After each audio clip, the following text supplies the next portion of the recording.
আসসালামু আলাইকুম বন্ধুরা, আশা করি সবাই ভালো আছেন। আজকে যে বিষয়টি নিয়ে আলোচনা করব, ইনজিবার 500 গ্রাম পেরিক কার্বনেক্স ম্যালটোস। এটা মূলত রক্ত স্যালাইন বলে থাকে। যাদের শরীরে রক্তশূন্যতা তাদেরকে দেওয়া হয়, বিশেষ করে মহিলাদের, প্রেগনেন্ট গর্ভবতী মহিলাদের জন্য এটা খুবই কার্যকর। যেমন এটাতে একটা সোডিয়াম ক্লোরাইড নর্মাল স্যালাইন দেওয়া থাকে, একটা ভাইল ইঞ্জেকশন দেওয়া থাকে, তারপরে ইনফিউশন সেট দেওয়া থাকে, অ্যালকোহল ফ্যাট দেওয়া থাকে, 5 ব্যান্ডেজ দেওয়া থাকে, হ্যাঙ্গার দেওয়া থাকে, 10 ml একটা সিরিঞ্জ দেওয়া থাকে। যাই হোক, সবগুলো একত্রে একটা সেট আপ। এই সেট আপ দিয়ে আমরা স্যালাইনটা সেট করব। স্যালাইনটা সেট করে নিলাম, একটা আপুকে দিব। ওই আপু মূলত উনি গর্ভবতী এবং ওনাকে গাইনি ডাক্তার সাজেস্ট করছে ওনার হিমোগ্লোবিন কম, মানে ওনার রক্ত শূন্যতা। যাদের যে সমস্ত গর্ভবতী মহিলাদের রক্ত শূন্যতা তাদেরকে ডাক্তার এগুলো সাজেস্ট করে। যাই হোক, যেখানে স্যালাইনটা দিব ওটা পরিষ্কার করে নেব ভালো করে। পরিষ্কার করে আমি একটা বেন ফিক্সড করে নেব। ফিক্সড করে নিয়ে স্যালাইনটাকে হাওয়া আছে কিনা এটা দেখে হাওয়াটা ছাড়িয়ে নেব সুন্দরভাবে। ছাড়ানোর পরে তারপর আমি স্যালাইনটা ওনার এই ভেইনে পুশ করব। যদি হাতের ভিতরে ভেইন পায় তাহলে এটা স্যালাইনটা যাবে, যদি ভেইন না পায় তাহলে ওনার হাতটা ফুলে যাবে। তার মানে হাতটা ফুলে নেই, ভেইনটা পাইছে এবং সিরিঞ্জে ব্লাড চলে আসছে। হ্যাঁ, ব্লাড চলে আসছে, স্যালাইন সেটে ব্লাড চলে আসছে।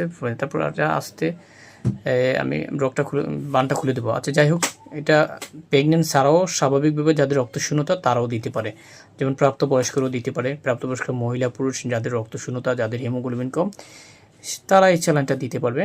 তবে সেক্ষেত্রে ডাক্তারের পরামর্শ অনুযায়ী দিলে সবচেয়ে সুন্দর হয়।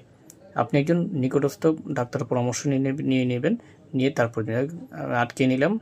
একটা ওয়ান টাইম দিয়ে স্যালাইন সেটটা ভালো করে ওনার হাতের সাথে বেঁধে দিলাম।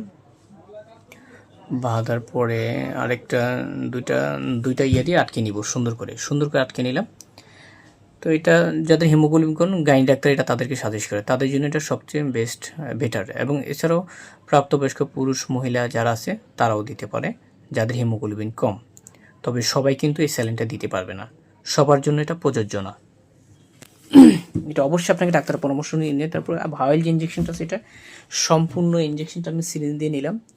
সিরিঞ্জ দিয়ে নেওয়ার পরে আমার যে স্যালাইনটা যেখানে লাগাইছি, যে 10 ml 100 ml যে ভাইল স্যালাইনটা লাগাইছি, নর্মাল স্যালাইনটা, ওই নর্মাল স্যালাইনের ভিতরে এই পুরো ভাইল ইঞ্জেকশনটা আমি পুশ করে দিব। পুরো ভাইল ইঞ্জেকশনটা এখানে পুশ করে দিব। পুশ করার পর এটা পুশ করে দিলাম। তারপরে আস্তে আস্তে স্যালাইনটা আমি কমিয়ে দিব, আস্তে আস্তে এটা যাবে। এখন একটু বাড়িয়ে দিলাম, দেখি কী অবস্থা। পরে আমি আস্তে আস্তে এটা কমিয়ে দিলাম, আস্তে আস্তে যাবে। যাই হোক, আশা করি ভিডিওটা সবার ভালো লাগবে।